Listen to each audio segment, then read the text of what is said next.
because it's a small campus that you have the time then to nurture that particular interest that they Right, have. right. So there are some basic benchmarks that the students need to meet, on their instrument. Like, whether if you come to me and say, well, I really want to study kind of like, R&B bass or whatever. Okay, cool. Well, you're coming into, if you're declaring that you're coming into a jazz program or being a music major and concentrate in jazz studies, we're going to spend most of our time playing jazz music. But I'm also able to talk to you and cultivate that experience so that I can integrate the things that you want to eventually become into what we do in our curriculum.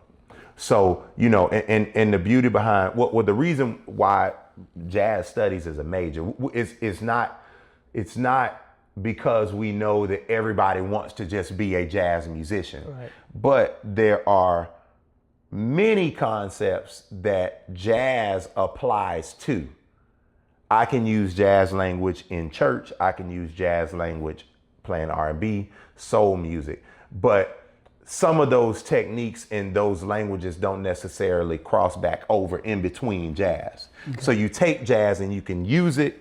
You allow it to become who you are as a musician. You kind of do this thing and learn from that based off of, what you feel and play it how you hear it. And then you can come expand upon that when you go on to be whatever you want to be.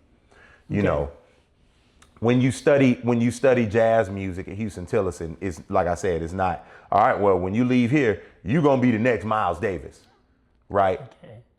That's great. But, or, somebody may want to be the next, Kenny G on saxophone. You know what I mean?